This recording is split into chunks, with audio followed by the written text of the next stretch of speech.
Penyihir Jenius. Bab 306. Meriam pulsa superkonduktor kristal ajaib adalah senjata serang jarak jauh strategis standar untuk kota terapung. Senjata ini termasuk dalam jenis senjata fase, dan nama ilmiahnya dapat disebut sebagai senjata strategis energi terarah pancaran partikel elemental. Senjata ini sangat ampuh. Satu serangan saja sudah cukup untuk menghancurkan menara penyihir yang besar. Konon, senjata ini awalnya dikembangkan dengan para dewa sebagai musuh hipotetis. Bahkan seorang penyihir roh sejati yang perkasa pun tidak akan berani menghalangi langsung tembakan dari meriam pulsa superkonduktor kristal ajaib. Namun, kelemahan dari meriam pulsa superkonduktor kristal ajaib juga sangat jelas. Senjata ini mengonsumsi banyak energi, tidak dapat melakukan penembakan terus-menerus, dan tidak dapat dibebani daya berlebih untuk melakukan serangan dahsyat. Oleh karena itu, hanya kota-kota terapung yang dilengkapi dengan tungku elemen yang dapat menggunakan meriam pulsa superkonduktor kristal ajaib sebagai sarana serangan jarak jauh. Tepat ketika sinar pulsa superkonduktor hendak mengenai istana laba-laba, seekor laba-laba tiba-tiba turun dari langit, tergantung pada benang sutranya, dan menghalangi jalur sinar tersebut. Kobaran api ungu yang menyeramkan menyembur dari tubuhnya, dengan cepat membesar menjadi bola api yang menghalangi sinar. Dibandingkan dengan pancaran sinar yang tebal, bola api yang hanya sebesar baskom cuci tampak tidak berarti. Namun, begitu bersentuhan, pancaran sinar tersebut dengan cepat hancur dan lenyap, menghilang dalam sekejap mata. Api itu dengan cepat berputar dan berubah menjadi seorang wanita cantik dan tinggi. Ini tak lain adalah target menara lonceng surgawi untuk perjalanan ini, Ratu Laba-Laba. Gunther Sharp. Ratu Laba-Laba mengucapkan kata-kata dingin dari bibirnya. Seperti yang diduga, menara lonceng surgawi andalah yang berada di balik ini. Dia disambut lagi dengan pancaran cahaya superkonduktor lainnya. Ratu Laba-Laba tersenyum dingin, mengacungkan belatinya untuk melepaskan semburan api ungu yang besar, dengan mudah menangkis sinar tersebut dengan gerakan anggun. Jika hanya mengandalkan kekuatannya sendiri, itu jauh dari cukup untuk menahan tembakan meriam pulsa superkonduktor dari kristal energi magis. Namun saat ini, dia berada di dalam kerajaan ilahi. Meskipun kekuatan kerajaan ilahi telah melemah, dia tetap menerima dorongan besar dan tidak takut untuk melawan kota terapung itu sendirian. Menara lonceng surgawi tidak berniat berkomunikasi, dan Ratu Laba-Laba, melihat hal ini, juga tidak membuang kata-kata. Dengan sekejap, dia telah melesat menuju kota matahari yang berkobar. Pada saat yang sama, sejumlah besar laba-laba raksasa menyerbu keluar dari belakangnya, bergerak menuju banyak menara penyihir seperti gelombang pasang. Pertempuran di level yang lebih tinggi telah dimulai. Gelombang partikel energi yang dahsyat seperti badai menyapu langit dalam sekejap, membersihkan semua awan dalam radius ribuan kilometer. Bahkan aliran darah di bawahnya pun tampak tertahan, dan permukaan sungai yang bergejolak seketika menjadi jauh lebih tenang. Roh-roh jahat bergegas masuk ke sungai, takut menunjukkan wajah mereka, karena khawatir akan terseret ke dalam pertempuran. Di kejauhan, Sunan mendongak dan melihat langit berpendar terang, dan gelombang energi yang dahsyat terus bergejolak tanpa henti. Bahkan dari jarak yang sangat jauh, orang dapat merasakan kehadirannya yang menakjubkan. Inilah kekuatan para dewa. Sunan menghela napas dalam hati. Meskipun mengalami luka serius dan terhambatnya hukum kekacauan Blood Abyss, Ratu Laba-Laba masih mampu melawan penyihir roh sejati yang mengendalikan kota terapung tersebut. Situasi saat ini tampaknya menunjukkan bahwa menara lonceng surgawi memiliki sedikit keunggulan, tetapi Sunan, yang memahami alur cerita, tahu betul bahwa Ratu Laba-Laba pasti memiliki rencana cadangan. Seiring berjalannya waktu, korban jiwa di kedua belah pihak pun meningkat secara bertahap. Pasukan golem para penyihir telah hancur lebur, dan lebih dari separuh artefak perang mereka telah musnah. Mereka yang berdoa juga mengalami banyak korban jiwa. Tidak ada lagi aliran pemohon yang seolah tak berujung yang muncul dari kedalaman jaring ajaib jurang yang dalam. Melihat sekeliling, hanya tersisa sekitar 40.000 hingga 50.000 prajurit di medan perang. Sunan dapat merasakan bahwa aura menindas yang terpancar dari kerajaan ilahi yang menyelimuti mereka telah melemah secara signifikan. Kekuatan jaringan sihir lubang dalam telah ditekan hingga level terendah. Namun saat itu juga, hawa dingin yang sangat menusuk, seolah-olah bisa membekukan tulang, tiba-tiba menyelimuti. Lapisan kegelapan pekat muncul di kejauhan langit pada waktu yang tidak diketahui, dan menyebar dengan cepat dengan kecepatan yang mengkhawatirkan. Dalam sekejap mata, seluruh langit diselimuti kegelapan pekat, dan aura dingin yang berat menyelimuti seluruh dunia. Dalam kegelapan, bulan yang terang perlahan terbit. Berbeda dengan bulan purnama yang biasanya bersinar terang seperti piring giok, bulan di hadapan saya ini memancarkan aura suram. Hanya dengan memandanginya saja sudah membuat bulu kuduk merinding dan kulit kepala terasa geli. Bulan gelap. Sunan menarik napas pelan. Ratu Laba-Laba merebut jabatan Dewa Bulan Sabit begitu cepat. Sunan akhirnya mengerti mengapa Ratu Laba-Laba mampu mengalahkan penyihir penyergapan itu. Kecocokannya dengan pendeta Bulan Sabit jauh melampaui ekspektasi semua orang. Dia menyerap kekuatan pendeta Bulan Sabit hanya dalam 1 atau 2 tahun. Mungkin belum mencapai titik penyerapan sempurna, tetapi cukup untuk menyembuhkan cedera dan meningkatkan kekuatan secara signifikan. Peristiwa yang tiba-tiba berubah itu membuat menara jam Protos dilanda kekacauan. Sebelum mereka sempat bereaksi, cahaya bulan, yang diselimuti nuansa suram, menyinari seperti Merkuri. Cahaya bulan, meskipun tak terlihat dan tak berwujud, menghantam kota matahari yang berkobar dan ciptaan-ciptaan hasil perangnya seolah-olah dihantam oleh pukulan berat. Medan energi di permukaannya berkedip dan berputar liar, menciptakan riak-riak besar. Selusin menara penyihir kecil itu adalah yang pertama runtuh. Medan energi mereka ambruk dengan cepat, dan begitu menara-menara itu menyentuh cahaya bulan, mereka hancur menjadi debu. Dalam sekejap mata, lebih dari 10 menara penyihir kecil, beserta para penyihir di dalamnya, hancur menjadi abu. Berdengung. Sinar matahari di kota matahari yang berkobar bersinar terang, memancarkan lingkaran cahaya keemasan yang lebih kuat yang melindungi menara-menara penyihir di sekitarnya, nyaris tidak mampu menghalangi cahaya bulan yang dingin dari daerah sekitarnya. Namun, Huntsman Peaks dan golem lainnya tidak seberuntung itu. Mereka semua lenyap begitu saja di bawah cahaya bulan. Dalam sekejap, menara lonceng roh bintang, yang sebelumnya memiliki sedikit keunggulan, terjerumus ke dalam situasi kritis. Bahkan Sunan, yang diam-diam menyaksikan pertempuran itu, harus mengeluarkan logam cair untuk menutupi seluruh tubuhnya agar dapat menahan aura dingin yang datang dari segala arah.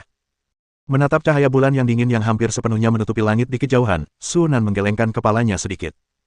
Menara lonceng surgawi telah melakukan semua persiapan yang diperlukan, tetapi tidak pernah menyangka bahwa Ratu Laba-Laba akan menyerap keilahian bulan sabit begitu cepat, sehingga meningkatkan kekuatannya secara drastis. Bagi para dewa, jabatan ilahi adalah sumber kekuatan. Sekecil atau sesempit apapun jabatan keagamaan itu, jabatan tersebut dapat memberikan kemampuan yang sangat kuat kepada para dewa. Selain itu, Crescent Moon Cleric bukanlah seorang klerik yang tidak populer. Ia justru merupakan klerik yang cukup kuat. Ratu Laba-Laba saat ini bukanlah sosok yang bisa dihadapi hanya oleh seorang penyihir roh sejati dan sebuah kota terapung. Kuncinya adalah Ratu Laba-Laba awalnya tidak mengungkapkan kekuatan sebenarnya, tetapi sengaja menekan kekuatannya untuk melawan menara lonceng surgawi. Baru ketika perang semakin sengit dan menara lonceng surgawi tidak lagi bisa membebaskan diri, dia memperlihatkan taringnya. Menara jam Protos melakukan kesalahan krusial, yang secara langsung menyebabkan kegagalan operasi yang telah mereka rencanakan dengan cermat. Konsekuensi dari operasi yang gagal pasti akan sangat berat. Bulan gelap menggantung tinggi di langit, cahayanya yang dingin dan menyeramkan menekan menara lonceng surgawi sekaligus memberikan peningkatan kekuatan kepada sejumlah iblis laba-laba. Para iblis laba-laba, dengan kekuatan mereka yang meluap, menyerbu maju tanpa henti menuju menara lonceng roh bintang. Situasinya tiba-tiba memburuk. Mendesis. Di tengah jaring lubang yang dalam itu, istana laba-laba raksasa entah bagaimana menjadi hidup. Ia menggerakkan anggota tubuhnya yang tajam dan melesat menuju kota matahari yang berkobar seperti angin puting beliung, menyemburkan gumpalan racun kental dari mulutnya. Mendesis. Racun itu mendarat di lingkaran cahaya keemasan yang mengelilingi kota terapung, dan berdesis serta mengeluarkan asap putih, sementara lingkaran cahaya keemasan itu tampak meredup. Berdengung. Kota matahari yang berkobar menembakkan sinar pulsa superkonduktor, yang menghantam laba-laba istana dengan raungan yang memekakkan telinga, menyebabkan puing-puing berterbangan dan meninggalkan kawah besar. Namun, laba-laba istana tidak merasakan sakit. Ia mengangkat kaki-kakinya yang tajam seperti pisau tinggi-tinggi dan menerobos kehampaan, menebas dengan ganas ke arah kota matahari yang berkobar. Kedua makhluk raksasa itu kemudian terlibat dalam pertempuran sengit di angkasa. Seiring berjalannya waktu, situasi secara bertahap berbalik melawan menara jam Protos. Di bawah serangan gabungan dari laba-laba istana dan Ratu Laba-Laba, kota matahari terik secara bertahap kewalahan dan harus mengecilkan aura emasnya untuk melindungi diri. Tanpa perlindungan kota matahari terik, situasi menara-menara penyihir lainnya juga memburuk dengan cepat. Di bawah serangan ganas dan mematikan dari iblis laba-laba, medan energi dari satu menara penyihir demi satu menara hancur, dan menara-menara itu roboh ke tanah di tengah asap biru. Melihat situasi semakin memburuk, kota matahari terik akhirnya mengambil tindakan. Bola matahari yang melayang di atas kota tiba-tiba bersinar terang, mengembang dengan cepat seolah-olah telah dipompa. Dengan deru yang memekakkan telinga seperti guntur, bola itu tiba-tiba hancur berkeping-keping, berubah menjadi sinar-sinar tak terhitung yang melesat ke segala arah. Ekspresi Dewa Laba-Laba sedikit berubah, dan sosoknya melesat seperti angin, dengan tepat menghindari sinar cahaya yang datang. Namun, laba-laba istana itu tidak begitu lincah. Ukurannya yang sangat besar menyerap sebagian besar cahaya, dan dalam sekejap tubuhnya dipenuhi lubang, lalu jatuh ke tanah seperti bintang atau bulan yang jatuh. Jika laba-laba istana pun seperti ini, maka para pemohon bahkan lebih demikian lagi. Kemanapun cahaya itu lewat, iblis laba-laba itu menguap sebelum mereka sempat berteriak. Dalam sekejap mata, formasi doa itu hancur total. Memanfaatkan kesempatan ini, kota matahari terik merobek celah spasial, lalu menghilang ke dalamnya. Menara penyihir yang tersisa mengikuti dari dekat, melarikan diri dalam keadaan kacau. Dalam sekejap mata, menara lonceng surgawi lolos dari medan perang, hanya menyisakan pemandangan kehancuran. Ratu Laba-Laba menatap tajam celah spasial yang perlahan menyusut itu, mencibir, tetapi tidak berusaha untuk mengejar. Setelah bertarung melawan para penyihir selama bertahun-tahun, dia tentu tahu betul harga yang telah dibayar kota matahari terik untuk melepaskan serangan dahsyat itu. Menurut legenda, inti dari kota matahari terik adalah jantung matahari, bagian paling berharga dari seluruh kota terapung itu, yaitu bola emas yang menyerupai matahari. Untuk melarikan diri, Gauntshar tanpa ragu menghancurkan jantung matahari, dan kali ini dia pasti membayar harga yang sangat mahal. Sebagai perbandingan, harga yang dia bayar sangat kecil. Istana laba-laba yang rusak dapat diperbaiki. Adapun para pemohon yang telah meninggal dunia, mereka dapat secara bertahap diserap dari kalangan orang-orang beriman di kemudian hari. Setelah menyerap otoritas pendeta bulan sabit, dia dapat dengan mudah memperluas cakupan keyakinannya dan meningkatkan jumlah pengikutnya. Dalam beberapa ratus tahun, jumlah pemohon yang hilang hari ini akan tergantikan. Jauh sekali. Saat Sunan menyaksikan kota matahari terik menghilang ke dalam celah spasial, dia sedikit mengerutkan kening. Hasilnya jelas. Menara lonceng surgawi telah menderita kerugian besar, persis seperti yang dia ingat. Namun yang membingungkannya adalah Ratu Laba-Laba tampaknya tidak mengalami cedera serius. Jika demikian, mengapa Ratu Laba-Laba menghilang lagi kemudian? Atau mungkin penampilannya sebagai kupu-kupu yang menyebabkan perubahan? Sunan dengan cepat menepis spekulasi ini. Dia hampir tidak berinteraksi dengan menara lonceng surgawi, dan interaksinya dengan Ratu Laba-Laba terbatas pada konfrontasi lebih dari 2000 tahun yang lalu, sehingga tampaknya hal itu hampir tidak berdampak pada masalah ini. Secara logika, masalah ini seharusnya tidak berubah karena dia. Karena tidak ada hal yang tidak terduga terjadi, hanya ada satu penjelasan. Ini belum berakhir. Mata Sunan berkedip, dan dia menyembunyikan auranya dengan lebih rahasia lagi. Jika tebakannya salah, dan Ratu Laba-Laba masih memiliki sebagian besar kekuatan bertarungnya, dia tidak punya kesempatan untuk bergerak. Tindakan terbaik adalah pergi diam-diam, memastikan Ratu Laba-Laba tidak menyadari kehadirannya. Namun jika dugaannya benar, maka kemungkinan besar dia bukan satu-satunya orang yang hadir yang tidak menyadari bahaya tersebut. Seolah untuk memverifikasi dugaan Sunan, sebuah pusaran perak raksasa tiba-tiba muncul di langit yang jauh. Segera setelah itu, sebuah kota terapung, yang cukup mirip dengan kota matahari terik, tetapi dengan gaya arsitektur yang dingin dan gelap, terbang keluar dari pusaran tersebut. Di belakangnya terdapat banyak menara penyihir dan raksasa kolosal yang terdiri dari kerangka yang tak terhitung jumlahnya. Pemburu tengkorak. Tatapan Sunan menajam. Bounty Hunter adalah ciptaan perang khas Underlord, dan identitasnya sudah jelas. Singgasana kegelapan. Bahkan saat dikelilingi oleh menara lonceng surgawi, Ratu Laba-Laba tetap tenang, tetapi ekspresinya berubah drastis saat dia melihat singgasana kegelapan. Ratu Laba-Laba dikenal karena kelicikannya.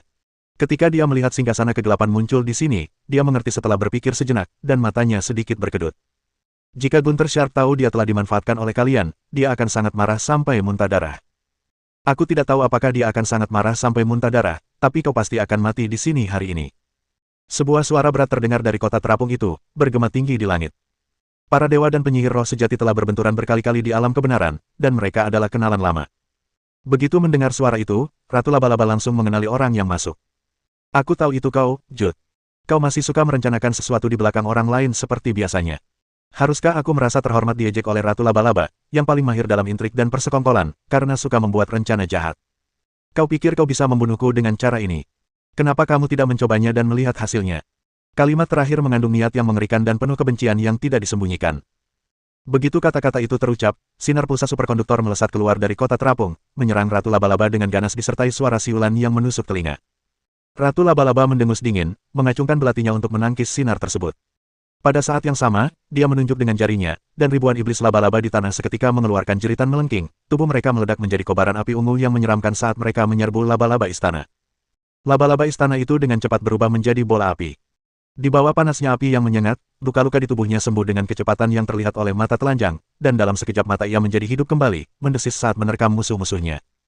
Di atas sungai darah, tempat pertempuran sengit baru saja berakhir, perang baru meletus dalam sekejap mata.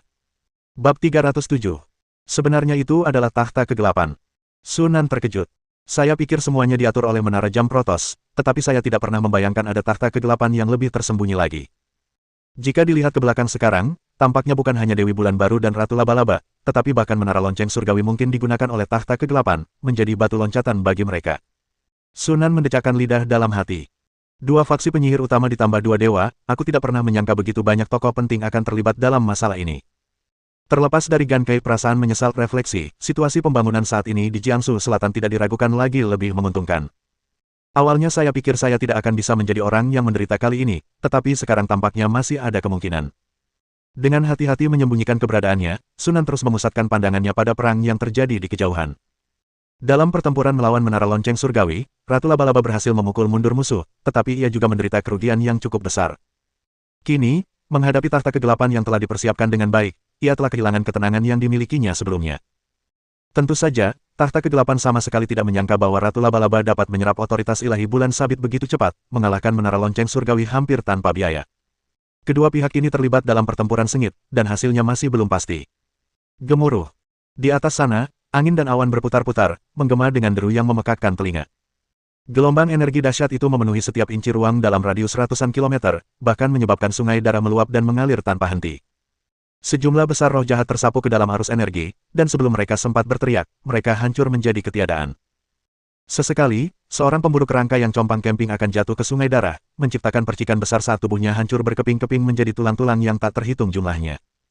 Hanya dalam setengah hari, sebagian besar menara pemburu tulang dan menara penyihir dari tahta dunia bawah telah hancur. Namun, pihak Ratu Laba-Laba juga membayar harga yang mahal. Hampir semua prajurit doa musnah, dan jaring laba-laba di kehampaan menjadi jauh lebih redup, hampir tak terlihat jika tidak diamati dengan cermat. Ini berarti bahwa kekuatan kerajaan ilahi telah melemah hingga batasnya, dan berada di ambang pengusiran oleh jurang darah. Begitu berkat dari kerajaan ilahi hilang, kekuatan Ratu Laba-Laba pasti akan sangat berkurang. Tertawa. Dengan suara melengking, sinar pulsa superkonduktor melesat ke kepala laba-laba istana dan kemudian keluar melalui ekornya. Dalam sekejap, laba-laba raksasa itu membeku, dan retakan besar muncul di tubuhnya, menyebar dengan cepat ke seluruh bentuknya sebelum akhirnya hancur menjadi tumpukan puing. Pada saat yang sama, medan energi kota terapung tahta kegelapan juga terkoyak oleh Ratu Laba-Laba yang mengacungkan belatinya. Api ungu yang menyeramkan menyebar dengan cepat di sepanjang celah tersebut dan membakar, seketika melahap medan energi tak terlihat itu sepenuhnya. Setelah menerobos pertahanan, Ratu Laba-Laba tersenyum dingin, dua taring tajam mencuat dari bibirnya. Dia melesat ke kota terapung seperti angin puting beliung, dan tak lama kemudian suara udara yang terkoyak dan teriakan pertempuran bergema dari dalam. Kota terapung ini adalah benteng strategis berskala super besar yang mengintegrasikan serangan dan pertahanan. Bahkan tanpa perlindungan medan energi dari kunci mistik, sistem pertahanan internalnya sudah cukup untuk menyulitkan musuh. Ini termasuk sejumlah besar golem, menara energi terintegrasi, dan bahkan area penekan sihir. Yang terakhir, khususnya, setelah dikerahkan, membuat mustahil untuk memanipulasi partikel energi apapun di dalam wilayah kekuasaannya. Lebih jauh lagi, dengan mengirimkan golem tingkat tinggi yang ditenagai oleh kristal sihir untuk menembak dari jarak jauh, itu sudah cukup untuk menghancurkan sebagian besar musuh. Sepanjang sejarah, banyak makhluk yang tidak menyadari kekuatan kota terapung itu, secara keliru percaya bahwa dengan memecahkan kunci ilusi, mereka dapat menghancurkannya. Sebaliknya, mereka malah mengalami kekalahan telak dan dimusnahkan setelah memasuki kota tersebut. Namun, semua ini hanya berlaku untuk makhluk hidup biasa. Bagi para dewa, ranah penekan sihir sama sekali tidak berpengaruh. Kekuatan hukum jauh melampaui kekuatan partikel energi biasa dan tidak dapat dibatasi oleh ranah penekan sihir. Kekacauan di kota itu berlangsung lama, diikuti oleh dua garis cahaya yang melesat ke langit. Dalam sekejap, langit seperti air jernih yang telah ternoda tinta, dengan cepat menyebar menjadi kegelapan yang tebal dan gelap. Bahkan sedikit menutupi bulan yang gelap. Hukum kegelapan. Tatapan Sunan sedikit menyipit. Bahkan dari jarak yang sangat jauh, pandangannya masih mampu menembus kegelapan dan melihat dua orang yang saling berkelahi dan mencabik-cabik di dalam. Selain Ratu Laba-Laba, orang lainnya adalah seorang pria yang tampak berusia sekitar 30 tahun, dengan fitur wajah biasa dan tanda hitam aneh di pipi kanannya. Penampilan itu membuat Sunan merasa deja vu. Setelah berpikir matang, dia ingat pernah bertemu orang ini sebelumnya ketika pergi ke paviliun Guangyao untuk membeli ramuan Tianqi. Penyihir mahkota tahta kegelapan. Sunan bergumam pelan. Di bawah 3 penyihir jubah kerajaan, 7 penyihir mahkota memegang status tertinggi di dalam tahta kegelapan. Ketujuhnya adalah penyihir roh sejati, dan di antara mereka, yang terbaik. Fakta bahwa dia mampu menghadapi Ratu Laba-Laba secara langsung sudah cukup untuk menunjukkan kekuatan penyihir mahkota. Tidak lama setelah Ratu Laba-Laba dan penyihir mahkota berbenturan, doa-doa tersebut sepenuhnya dimusnahkan, jaring laba-laba yang menutupi langit dan bumi lenyap, dan jaring sihir jurang dalam dengan cepat diusir dari jurang darah. Tanpa berkat kekuatan ilahi, Ratu Laba-Laba langsung berada dalam posisi yang tidak menguntungkan. Lagi pula, dia telah bertarung melawan menara lonceng surgawi, yang telah menguras banyak tenaganya. Dia juga telah menghabiskan banyak energi untuk menembus labirin pelindung kota terapung. Tentu saja, dia bukanlah tandingan penyihir mahkota di masa jayanya. Perang telah mencapai titik ini, dan pada dasarnya sudah waktunya untuk menentukan pemenangnya. Melihat ini, mata Sunan berbinar, dia mengeluarkan kristal komunikasi, meremasnya di telapak tangannya, dan kristal itu menghilang ke dalam kehampaan sebagai seberkas cahaya. Fluktuasi energi lemah yang disebabkan oleh kristal komunikasi tersebut gagal menarik perhatian kedua belah pihak dalam pertempuran. Di langit yang tinggi, memanfaatkan momentumnya yang superior, serangan penyihir mahkota menjadi semakin ganas. Kegelapan pekat, hampir seperti cairan, melonjak dari kehampaan, menyerbu Ratu Laba-Laba dari segala arah, mencoba melahapnya. Bulan gelap di tepi langit muncul di belakang Ratu Laba-Laba pada waktu yang tidak diketahui, memancarkan cahaya bulan yang dingin untuk menghalangi kegelapan di sekitarnya. Namun dihadapkan pada kegelapan yang tampaknya tak berujung, bulan itu seperti perahu kecil di tengah tsunami, seolah-olah akan terbalik dan menghilang kapan saja. Melihat hal itu, wajah penyihir mahkota menampilkan senyum sinis dan dingin. Namun saat itu juga, sehelai benang sutra laba-laba tipis tiba-tiba menjuntai dari atas kepalanya. Mengikuti jalinan benang laba-laba, seekor laba-laba dengan cepat meluncur turun, berubah menjadi seorang wanita cantik di tengah perubahan cahaya dan bayangan, memegang pedang melengkung yang tajam, dan menebas penyihir mahkota. Merasakan ancaman yang mendekat dari belakang, ekspresi penyihir mahkota berubah drastis. Pada saat kritis itu, seluruh tubuhnya tiba-tiba berpendar dengan cahaya perak dan langsung menghilang dari tempat tersebut. Meskipun bereaksi dengan cepat, dia tetap tidak bisa sepenuhnya menghindari serangan itu. Ketika dia muncul kembali, dia sudah berada ratusan meter jauhnya, dengan luka dalam yang memperlihatkan tulang di punggungnya. Daging di tepi luka terus menggeliat, berusaha untuk sembuh, tetapi terhambat oleh kabut hitam yang keluar dari luka tersebut. Kabut hitam itu berubah menjadi hantu laba-laba mengerikan di udara, memperlihatkan taring dan cakarnya sambil mengeluarkan suara mendesis tanpa suara. Penyihir mahkota menatap penyerang itu dengan wajah muram, ekspresi ketidakpercayaan perlahan muncul di wajahnya. Dewi Bulan Sabit. Tidak, itu tidak benar. Merasakan aura kematian yang terpancar dari pihak lain, penyihir mahkota dengan cepat menyadari apa yang sedang terjadi, dan matanya berkedut hebat. Kau benar-benar mengubah Elijah menjadi boneka. Mengubah para dewa menjadi boneka bukanlah hal yang langka di dunia sihir. Sebagai contoh, golem tubuh ilahi adalah boneka tingkat tinggi yang terbuat dari tubuh dewa, boneka dengan tingkatan lebih tinggi daripada golem tertinggi. Dewa yang mampu mengubah dewa-dewa lain menjadi boneka adalah sesuatu yang belum pernah terjadi sebelumnya. Tidak ada dewa yang berani melakukan itu. Ini akan membangkitkan kemarahan para dewa lainnya, dan mereka akan diserang oleh para dewa tersebut. Kuncinya adalah mengubah para dewa menjadi boneka, yang berarti sebagian dari esensi ilahi mereka harus tetap berupa materi agar kekuatan mereka tetap relatif utuh. Dengan cara ini, Ratu Laba-Laba tidak akan mampu menyerap esensi ilahi sepenuhnya. Del. Penyihir mahkota tiba-tiba menyadari apa yang sedang terjadi, dan ekspresinya berubah. Seolah menebak pikirannya, Ratu Laba-Laba tersenyum tipis dan berkata, percikan ilahi bulan sabit dan aku memiliki banyak kesamaan. Menyerapnya tidak akan meningkatkan kekuatanku. Lebih baik menggunakannya untuk membuat boneka dan memanfaatkannya sebaik mungkin, bukan? Wajah penyihir mahkota menjadi gelap sepenuhnya. Seperti yang dikatakan Ratu Laba-Laba, tugas ilahinya tumpang tindih dengan tugas Dewi Bulan Baru. Jika tidak, Ratu Laba-Laba tidak akan bisa dengan mudah mengalahkan Dewi Bulan Baru. Efek dari menyerap esensi ilahi yang saling tumpang tindih ini dapat diabaikan. Akan lebih baik untuk menggunakannya untuk tujuan lain. Dia telah mempertimbangkan kemungkinan ini, tetapi dia tidak menyangka Ratu Laba-Laba akan menggunakannya untuk membuat boneka. Tapi kemudian aku memikirkannya lagi. Bahkan di antara para dewa jahat, Ratu Laba-Laba adalah salah satu yang paling terkenal kejam, dengan musuh di mana-mana. Sekalipun dia melakukan sesuatu yang akan memicu kemarahan publik, seperti mengubah dewa menjadi boneka, hal itu tampaknya tidak memperburuk reputasinya, lagi pula, reputasinya sudah hampir tidak bisa menurun lagi. Setelah menyadari hal ini, hati sang penyihir mahkota menjadi sedih. Awalnya, dia yakin 6 atau 7 dari 10 kali untuk membunuh Ratu Laba-Laba, tetapi dengan kehadiran boneka ini, kemungkinan untuk membunuh Ratu Laba-Laba tiba-tiba menjadi sangat kecil. Jika pertempuran berlanjut, kemungkinan kekalahan yang tak terduga akan semakin besar. Dia telah mempersiapkan operasi ini sejak lama dan telah membayar harga yang mahal, dan jika harus menyerah begitu saja, itu akan menjadi kerugian besar baginya juga. Untuk sesaat, penyihir mahkota ragu-ragu. Melihat ekspresi musuh yang terus berubah, Ratu Laba-Laba memperlihatkan senyum puas. Sekarang giliran saya untuk melawan balik. Begitu selesai berbicara, dia tiba-tiba muncul di sebelah kiri penyihir mahkota, mengacungkan belati dan menusukkannya ke arah kepalanya. Pada saat yang sama, boneka-boneka ilahi melancarkan serangan dari sisi lain. Tiba-tiba dikelilingi oleh penyerang dari kedua sisi, penyihir mahkota menunjukkan sedikit kepanikan. Dia mendengus dingin, dan energi gelap melonjak di sekelilingnya, berubah menjadi cakar tajam yang melesat ke arah keduanya. Pertempuran kembali pecah, tetapi kali ini situasinya berbalik. Meskipun kekuatan boneka ilahi lebih rendah daripada Ratu Laba-Laba dan penyihir mahkota, ia tetap merupakan makhluk dengan tingkatan yang sama. Dihadapkan dengan kekuatan gabungan dari dua tokoh yang kuat, bahkan dengan bantuan kota terapung dan menara penyihir, penyihir mahkota mau tidak mau jatuh ke posisi yang tidak menguntungkan. Menara-menara penyihir adalah yang pertama kali menderita.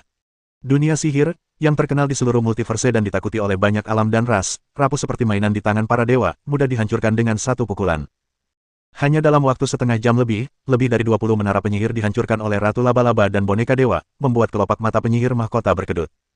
Untungnya, pengorbanan menara-menara penyihir ini tidak sia-sia. Kota terapung itu akhirnya memanfaatkan kesempatan tersebut, mengerahkan energi yang tersisa untuk menyerang boneka dewa itu dengan sinar pulsa superkonduktor, menghancurkan dan memusnahkan separuh tubuhnya. Penyihir mahkota memanfaatkan kesempatan itu, dan kekuatan gelap dari hukum-hukum di sekitarnya melonjak dan mendidih, berubah menjadi tangan raksasa yang menghantam boneka ilahi tersebut. Namun pada saat yang bersamaan, belati Ratu Laba-Laba muncul dari belakang kepalanya dan tanpa suara menusuk bagian belakang kepalanya. Namun saat serangan itu mengenai sasaran, tubuh penyihir mahkota tiba-tiba hancur berkeping-keping, berubah menjadi arus gelap pekat yang menerjang kembali ke arah Ratu Laba-Laba, dan langsung menelannya. Tiba-tiba, sebuah bola besar berwarna hitam pekat muncul tinggi di langit. Permukaan bola itu terus-menerus mendidih dan bergolak, dengan gelembung-gelembung yang naik dan turun secara bergantian, dan cahaya bulan yang samar dan dingin dapat terlihat berkedip di dalamnya. Selusin lebih menara penyihir yang tersisa di sekitar mereka semuanya berhenti menyerang, dan para penyihir dari tahta kegelapan menatap bola hitam pekat itu dengan ekspresi serius. Mereka semua dapat melihat bahwa kedua belah pihak kini telah memasuki keadaan buntu. Hasil dari perang ini akan segera ditentukan. Medan perang diselimuti keheningan yang mencekam. Namun keheningan yang mencekam itu segera terpecah. Di bawah pengawasan ketat semua orang, bola hitam pekat itu tiba-tiba meledak, dan kegelapan pekat menyebar dan berhamburan ke segala arah. Sesosok bayangan menerobos kegelapan, melesat ke kota terapung seperti meteor. Seketika, sebuah pusaran perak besar muncul di kehampaan, dan kota besar itu, sebesar gunung, lenyap ke dalamnya. Melihat ini, para penyihir dari tahta kegelapan tahu persis apa yang akan terjadi. Mereka semua menghela napas dan memanipulasi menara penyihir untuk terbang ke dalam pusaran perak. Sosok Ratu Laba-Laba muncul dari kegelapan. Tatapannya dingin tertuju pada musuh yang pergi, tetapi dia tidak mengejar mereka. Dia tidak sepenuhnya yakin bahwa dia bisa mempertahankan orang itu di singgasana kegelapan. Jika pertempuran berlanjut, bahkan jika musuh akhirnya tertangkap, seseorang tetap akan membayar harga yang sangat mahal. Karena kita tidak siap bertarung sampai mati, kita hanya bisa membiarkan pihak lain pergi. Yang lebih penting lagi, kondisinya saat itu jauh dari baik, bahkan lebih buruk dari sebelumnya. Alih-alih mengejar musuh, menemukan tempat yang aman untuk memulihkan diri jauh lebih penting saat ini. Saat tahta kegelapan pergi dan pusaran perak menghilang, ketenangan kembali ke langit di atas sungai darah. Ratu Laba-Laba mengamati area tersebut dengan saksama dan dengan cepat menemukan boneka suci yang telah jatuh ke sungai darah. Boneka ilahi itu, yang kini hanya setengah mati, terombang-ambing dan bergoyang di sungai berwarna merah darah, dikelilingi oleh lingkaran roh jahat yang ingin memangsanya. Tetapi setiap roh jahat yang tidak dapat menahan diri untuk menyerang boneka ilahi itu langsung dihancurkan oleh kekuatan ilahi yang meluap. Bahkan boneka-boneka ilahi yang rusak parah dan tak berdaya pun bukanlah sesuatu yang bisa diidamkan oleh roh-roh jahat yang lemah ini. Dengan lambaian tangannya yang santai, Ratu Laba-Laba membantai semua roh jahat di sekitarnya, lalu hendak mengambil boneka ilahi dari sungai. Namun pada saat itu, ekspresinya tiba-tiba berubah, dan dia tiba-tiba menatap ke kejauhan. Beberapa kilometer jauhnya, serangkaian celah hampa tiba-tiba muncul, dari mana ratusan menara penyihir dan benteng perang berterbangan keluar. Penyihir yang hina. Wajah Ratu Laba-Laba tiba-tiba pucat pasi, dan dia bergumam sambil menggertakkan giginya. Bab 308. Ratu Laba-Laba tidak menyangka bahwa, setelah menara lonceng surgawi dan tahta kegelapan, ada kekuatan sihir lain yang diam-diam menginginkannya dan menunggu hingga saat ini untuk bergerak. Itu sungguh tercela dan licik. Melihat menara penyihir dan benteng perang terbang dengan cepat ke arah mereka di kejauhan, Ratu Laba-Laba bahkan tidak repot-repot mengambil boneka ilahi itu dan berbalik untuk pergi. Dia tidak bisa lagi tinggal di jurang darah. Dia perlu menemukan tempat persembunyian yang lebih terpencil. Sebelum dia sempat bergerak, tekanan berat tiba-tiba turun, menyelimutinya dari kepala hingga kaki, menyebabkan gerakannya terhenti. Hukum gravitasi. Tatapan Ratu Laba-Laba tiba-tiba menajam. Sesaat kemudian, sejumlah besar golem tiba-tiba muncul, menyerbu ke arahnya dengan kekuatan yang luar biasa. Penundaan ini membuat Ratu Laba-Laba dikelilingi oleh boneka-boneka yang tak terhitung jumlahnya. Di masa jayanya, dia sama sekali tidak akan menganggap serius boneka-boneka ini. Dia bisa melenyapkan mereka hanya dengan sekali gerakan pergelangan tangannya. Namun kini ia baru saja melewati 2 pertempuran sengit, dan tidak hanya terluka parah, tetapi juga kehilangan 1/10 kekuatan tempurnya. Pasukan boneka yang dulu ia remehkan kini membuatnya agak lelah menghadapinya. Dalam waktu singkat yang dibutuhkan untuk menunda, menara penyihir dan benteng perang di kejauhan terbang mendekat dan bergabung dalam pengepungan Ratu Laba-Laba. Menara penyihir utama itu sangat besar, beberapa kali lebih besar daripada menara penyihir besar standar, yang memberikan Ratu Laba-Laba perasaan bahaya yang samar. Sesosok bayangan perlahan muncul di kehampaan di depan menara penyihir. Saat melihat sosok itu dengan jelas, Ratu Laba-Laba terkejut, dan kemudian wajahnya tiba-tiba berubah sangat muram. Dia mengenali orang di depannya. Namun, dialah penyihir yang menggagalkan rencana penyusupannya ke benua Starlight kala itu. Di bawah level penyihir roh sejati, hanya ada sedikit orang yang bisa membuatnya menderita, jadi dia memiliki kesan yang sangat mendalam terhadap penyihir bernama Sunan ini. Setelah itu, dia sesekali memperhatikan perkembangan benua berbintang dan mengetahui bahwa sebuah kekuatan sihir baru bernama Aliansi Bintang telah muncul di benua berbintang, dan dikatakan bahwa momentum perkembangannya sangat kuat. Orang yang bertanggung jawab atas Star Alliance tidak lain adalah Sunan, yang pernah menyebabkan kemunduran kecil baginya kala itu. Dia memiliki aura penegak hukum, tetapi dia belum mengambil langkah itu. Setelah mengetahui kekuatan sebenarnya dari Sunan, Ratu Laba-Laba tertawa marah. Kapan pasukan penyihir kelas 3 berani menyergapnya? Terlebih lagi, pemimpinnya bahkan bukan penyihir roh sejati, melainkan penyihir kristalisasi tingkat 3. Ini benar-benar keterlaluan. Meskipun diliputi amarah, Ratu Laba-Laba tahu betul bahwa situasinya saat ini sangat genting. Bahkan pasukan penyihir kelas 3 pun mungkin mampu menghancurkannya di sini. Aku penasaran, bagaimana kau tahu tentang rencana tahta kegelapan? Kata Ratu Laba-Laba sambil menyipitkan matanya. Mengingat Sunan baru bertindak sekarang, tidak sulit untuk menduga bahwa dia sudah mengetahui rencana Dark Throne.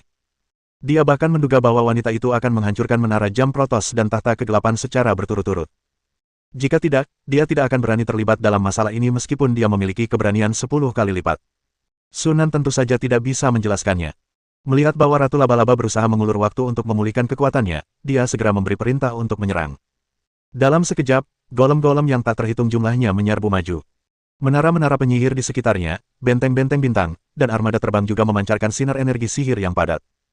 Untuk penyergapan ini, Sunan mengerahkan hampir semua boneka tingkat tinggi dari aliansi bintang. Boneka-boneka yang saat ini mengepung Ratu Laba-Laba setidaknya adalah golem tingkat legendaris. Di antara mereka terdapat ribuan golem tingkat penyihir seperti golem baja bayangan, golem Vajra, golem tentakel, dan boneka mistik. Mengingat perlunya menggunakan taktik gelombang manusia besar-besaran melawan Ratu Laba-Laba, yang pasti akan mengakibatkan pengorbanan besar, Sunan tidak mengerahkan penyihir lagi ke garis depan, kecuali para penyihir yang mengendalikan ciptaan perang. Lagi pula, pelatihan para penyihir membutuhkan waktu yang sangat lama. Sebaliknya, golem dapat terus diproduksi selama masih ada batu ajaib, jadi tidak terlalu masalah jika banyak yang mati. Selain itu, Sunan juga memindahkan seluruh serigala senja, termasuk beberapa serigala hitam elit. Seandainya saja tingkat kekuatan serigala hitam biasa tidak terlalu rendah, dia pasti ingin memindahkan seluruh kawanan serigala itu. Mengenai perlengkapan perang, selain meninggalkan pasukan yang diperlukan untuk mempertahankan pesawat, hampir semua perlengkapan perang lainnya dipindahkan. Jumlah armada yang beroperasi saja mencapai 320. Terdapat lebih dari 500 benteng bintang. Selain itu, lebih dari 50 menara penyihir dikerahkan. Hal ini menunjukkan betapa pentingnya operasi ini bagi wilayah Jiangsu Selatan. Setelah seluruh pasukan prayer dimusnahkan, Ratu Laba-Laba harus menghadapi pasukan Covenant sendirian. Bulan yang dingin dan gelap melayang di belakangnya, tampak nyata namun ilusi, cahayanya membawa nuansa kegelapan dan kehancuran yang samar. Setiap boneka yang mendekati Dewi Laba-Laba dalam jarak 500 meter akan langsung lenyap oleh cahaya bulan. Itu praktis merupakan zona kematian. Tampaknya Ratu Laba-Laba telah sepenuhnya mengalahkan Legiun Golem, tetapi setelah diperiksa lebih dekat, terlihat bahwa area zona kematian perlahan menyusut di bawah serangan tanpa rasa takut dan tanpa henti dari para golem. Secara bertahap berubah dari 500 meter menjadi 499 meter dan kemudian menjadi 498 meter. Pada saat yang sama, tembakan meriam yang dihasilkan oleh perang juga memberikan tekanan berat pada Ratu Laba-Laba. Di pusat pengepungan terdapat Legiun Golem, dengan struktur luar yang terdiri dari armada terbang, benteng bintang, dan menara penyihir. Meskipun Ratu Laba-Laba mampu menghancurkan kapal sihir terbang dari jarak ribuan meter hanya dengan satu ayunan belatinya. Namun, dibandingkan dengan puluhan ribu kapal iblis, kerugian ini hanyalah setetes air di lautan. Sekalipun dia ingin menyerang benteng bintang dan menara penyihir yang berada lebih jauh di luar pengepungan, dia tidak berdaya untuk melakukannya. Ini juga merupakan kesepakatan yang dibuat setelah pertimbangan matang oleh wilayah Jiangsu Selatan. Pertama, gunakan Golem Legion dan Flying Magic Ship yang lebih murah untuk mengurangi kekuatan Spider Queen, sementara Wizard Tower dan Star Fortress, yang merupakan kekuatan utama, akan disimpan untuk pertempuran terakhir. Covenant tidak sekuat Dark Throne atau Protoss Clock Tower, jadi setiap kekuatan tempur mereka harus digunakan dengan hati-hati. Sunan berdiri di bagian belakang medan perang, mengamati pertempuran dengan ekspresi tenang. Saat dia muncul, dia menggunakan hukum gravitasi untuk menutup ruang di sekitarnya, tidak memberi Ratu Laba-Laba kesempatan untuk berteleportasi. Meskipun dengan kekuatannya saat ini dia masih agak kurang untuk bisa menghadapi Ratu Laba-Laba secara langsung, dia tetap bisa mengatasi ini. Jiangsu Selatan. Lais muncul di samping Sunan pada suatu saat, dan melihat Ratu Laba-Laba yang sedang membantai pasukan, ekspresi keterkejutan yang tak terkendali muncul di wajahnya. Apakah ini kekuatan para dewa? Meskipun menderita luka parah setelah berulang kali memukul mundur pasukan menara lonceng Protoss dan tahta kegelapan, mereka tetap berhasil menunjukkan kekuatan tempur yang begitu menakutkan. Para dewa memang makhluk yang menakutkan. Lagi pula, mereka adalah sekelompok orang yang telah hidup selama ratusan ribu atau bahkan jutaan tahun, kata Sunan dengan tenang. Lizard bertanya dengan serius, apakah kau yakin tidak akan ada masalah? Dengan hanya pasukan kita, bisakah kita benar-benar membunuh Ratu Laba-Laba? Setelah menyaksikan kekuatan sejati para dewa secara langsung, dia merasa semakin khawatir tentang keberhasilan misi ini. Kita tunggu saja dan lihat hasilnya, kata Sunan dengan tenang. Dia juga tidak 100% yakin akan keberhasilannya, tetapi kesempatan itu langka, dan bahkan peluang 60-70% sudah cukup baginya untuk memberikan yang terbaik. Karena adanya kerajaan ilahi, selain di alam kebenaran, hanya ada sedikit contoh keberhasilan pembunuhan dewa di bagian lain dari multiverse. Di tempat-tempat di luar ranah kebenaran, untuk berhasil membunuh dewa, seseorang membutuhkan waktu yang tepat, lokasi yang tepat, dan orang-orang yang tepat, ketiganya sangat penting. Sama seperti operasi ini. Ratu Laba-Laba terluka parah oleh menara lonceng surgawi dan tahta kegelapan, yang sangat mengurangi kekuatannya. Ini adalah saat yang tepat. Hukum kacau dari jurang darah menekan kekuatan kerajaan ilahi, menyebabkan jaringan iblis lubang dalam diusir oleh jurang darah setelah pemusnahan total pasukan Doa. Ini adalah keuntungan dari segi lokasi. Kekuatan dirinya dan kekuatan Star Alliance terletak pada faktor manusia. Hanya ketika ketiga faktor tersebut digabungkan, kemungkinan untuk berhasil membunuh dewa dapat terwujud. Dalam situasi lain, apalagi membunuh dewa, dia tidak akan punya pilihan selain mundur jika bertemu dengan dewa laba-laba. Oleh karena itu, peluang saat ini sangat langka dan tidak boleh dilewatkan dalam keadaan apapun. Sekalipun gagal, dia yakin bisa melarikan diri. Paling banter, dia hanya akan kehilangan sebagian pasukan aliansi bintang. Dengan persediaan batu ajaib yang cukup, aliansi bintang dapat dengan cepat memulihkan kekuatannya dalam beberapa ratus tahun. Melihat ekspresi Sunan yang tenang dan terkendali, kekhawatiran Lais mereda, dan dia memfokuskan perhatiannya pada perang di depannya. Di kejauhan, dari lebih dari 10 portal dimensi yang didirikan oleh aliansi bintang, pasukan berdatangan satu demi satu untuk bergabung dalam pertempuran. Hanya dalam waktu lebih dari 2 jam, lebih dari 100.000 boneka telah mati di tangan Ratu Laba-Laba, membuat kelopak mata Lis berkedut. Ini semua adalah boneka tingkat tinggi. Dia berusaha sekuat tenaga untuk mengalokasikan sumber daya, tetapi hanya berhasil memperoleh sekitar 200.000 unit. Dalam waktu singkat setelah itu, lebih dari setengah unit tersebut hilang dalam pertempuran. Untungnya, pengorbanan sebesar itu tidak tanpa manfaat. Cahaya bulan yang mengelilingi Ratu Laba-Laba telah dipadatkan hingga radius 100 meter di sekitarnya. Sunan tentu saja tidak mungkin bisa mengerahkan semua boneka tingkat tinggi di sini. Melihat waktu hampir habis, dia memerintahkan Legiun Golem untuk memperlambat serangannya dan memulai serangan bertahap. Akibatnya, kepadatan pasukan Golem yang mengepung Ratu Laba-Laba menurun secara signifikan. Namun, tekanan pada Ratu Laba-Laba sama sekali tidak berkurang. Hal ini karena berkurangnya kepadatan pasukan Golem juga memberi ruang lebih luas bagi makhluk perang untuk menembakkan artileri mereka. Intensitas tembakan artileri yang datang ke arahnya dari segala arah tiba-tiba meningkat beberapa tingkat. Yang menjadi ancaman terbesar baginya adalah menara penyihir, yang ukurannya jauh lebih besar daripada menara penyihir besar lainnya. Hanya satu pancaran sinar saja sudah membuat bulu kuduknya merinding, dan pada detik terakhir, dia menggunakan belati suci di tangannya untuk menangkisnya. Konsekuensinya adalah belati itu memiliki beberapa retakan tambahan. Meriam pulsa. Tidak, itu tidak benar. Meriam pulsa biasa tidak mungkin memiliki kekuatan yang begitu menakjubkan. Kekuatannya hampir setara dengan meriam pulsa superkonduktor kristal ajaib. Ratu Laba-Laba menggertakkan giginya dalam hati, wajahnya memucat. Saya tidak pernah menyangka Star Alliance memiliki kartu truf seperti itu. Hal ini membuat situasinya yang sudah genting menjadi semakin buruk. Di bawah ancaman meriam pulsa tipe 3 menara penyihir cahaya bintang, Ratu Laba-Laba harus lebih berhati-hati dalam menanggapi ancaman tersebut. Namun, dengan musuh di sekelilingnya, Ratu Laba-Laba memiliki ruang gerak yang sangat terbatas, dan dia harus menahan setiap pancaran cahaya dari menara penyihir cahaya bintang secara langsung. Setelah 3 tembakan beruntun, belati di tangan Ratu Laba-Laba dipenuhi retakan. Sunan menghela napas dalam hati. Sesuai dugaan dari senjata andalan Ratu Laba-Laba, senjata ini mampu menahan 3 serangan dari meriam pulsa tipe 3 setelah pertempuran berulang kali. Jika itu adalah artefak magis tingkat ketiga, pasti sudah hancur menjadi debu sekarang. Energi menara penyihir cahaya bintang hanya mampu mendukung penembakan meriam pulsa 3 sebanyak 3 kali. Setelah ketiga serangan itu, menara penyihir cahaya bintang menjadi sunyi dan mulai memulihkan energinya. Di puncak menara penyihir, tungku elemen beroperasi dengan daya penuh, dengan cepat menarik energi dari bidang elemen. Di sekeliling mereka, Golem terus-menerus menuangkan kristal ajaib ke area tersebut untuk mempercepat pemulihan energi. Untuk operasi ini, Sunan telah mensintesis sejumlah besar kristal ajaib sebelumnya, sehingga energi dapat dipulihkan dengan cepat selama masa perang untuk mendukung penggunaan Pulse Cannon 3. Dia telah melakukan percobaan dan menemukan bahwa selama seseorang bersedia menginvestasikan kristal ajaib, energi menara penyihir cahaya bintang dapat dipulihkan sepenuhnya dalam waktu maksimal 3 jam. Bahkan tanpa ancaman Pulse Cannon 3, situasi Ratu Laba-Laba belum membaik. Setelah menghancurkan lebih dari 50 benteng bintang dan lebih dari 10 armada terbang, belati suci di tangannya akhirnya menyerah, dan senjata itu terlepas dari tangannya, hancur berkeping-keping di udara, tersebar di mana-mana.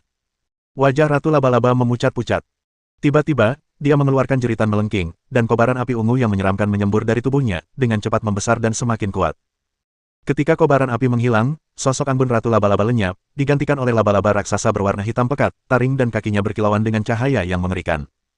Melihat hal ini, Sunan tidak terkejut melainkan gembira. Dalam istilah permainan, ini adalah Ratu Laba-Laba yang memasuki bentuk akhirnya. Dihadapkan pada krisis hidup dan mati, Ratu Laba-Laba jelas akan bertarung mati-matian, mengeluarkan kartu truf terakhirnya.